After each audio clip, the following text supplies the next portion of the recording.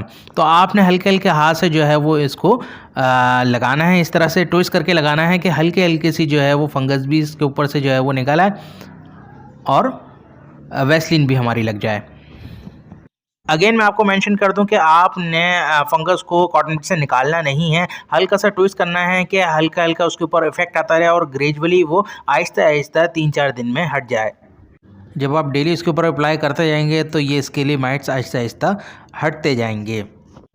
अच्छा, एक और चीज़ कि अगर आपको लगता है कि इसका जो है जैसे एक साइड के ऊपर जो है वो काफ़ी हद तक क्लियर हो गया है ड्यूरिंग द ट्रीटमेंट, तो फिर आप दूसरी साइड से जो है वो यही बड से नहीं करें, दूसरी बड से करें। दो चीज़ों का आपने ख़ास ख्याल रखना है कि एक ये जो पेट्रोलियम जेल है वो इनकी आँख में ना जाए, सेकंड चीज़ इनकी नाक के होल में ना जाए, नाक इनकी बंद ना हो। यहाँ पर टॉप की साइड से भी आप कर सकते हैं, बहुत ही लाइट लगाना है टॉप के ऊपर, आपने बिल्कुल इस तरीके से बहुत लाइट सा लगाना है। ये देखें हो गया। अब ये टॉप पे लगा दिया हमने, बॉटम पे लगा दिया, साइड पे लगा दिया, एक साइड जो है वो रह गया है उसके ऊपर भी लगा लेते हैं। दोस्तों दिन में एक ही दफ़ा आपने ट्रीटमेंट करना है और तकरीबन 3 से 4 दिन आपने लगातार ये करना है, जब तक ये इनका फंगस जो है वो ख़त्म नहीं हो जाता, जब तक आपने करना है। और फंगस ख़त्म होने के बाद भी आप तकरीबन 1 से 2 दिन उसको कंटिन्यू रखिए।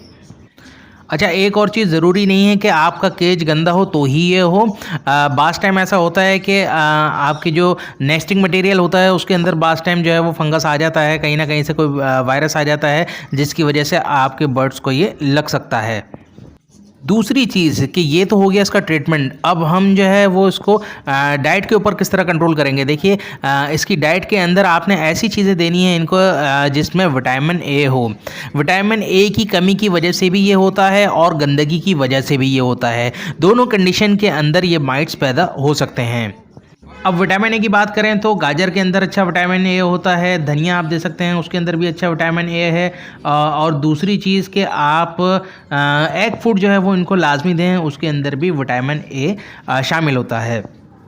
मुझे उम्मीद है कि आज की वीडियो में आपको पूरा कॉन्सेप्ट समझ में आ गया होगा, ये क्या होता है, क्यों होता है और उसका ट्रीटमेंट किस तरह होता है। अगर किसी और के पास भी ये ऐसा मसला होता है तो आप उसको अच्छी तरीके से गाइड कर सकते हैं। अगर आपको लगता है कि वीडियो इन्फॉर्मेटिव है, किसी के काम आ सकती है, तो लाजमी इसको शेयर ज़रूर करें। और चैनल को अभी तक सब्सक्राइब नहीं किया तो अभी सब्सक्राइब करके बेल बटन दबा दें। इसी तरह के इन्फॉर्मेटिव वीडियोज़ मैं आप लोगों के लिए बनाता रहता हूँ। कोई भी सवाल रह गया हो, कोई बात पूछनी हो तो आप कमेंट में पूछ सकते हैं किसी भी बर्ड्स के हवाले से। एज सुन एज पॉसिबल मैं उसका रिप्लाई देने की पूरी कोशिश करूंगा। नेक्स्ट वीडियो में दोबारा मिलते हैं। अपना और अपने बर्ड्स का बहुत ख्याल रखें। Take care.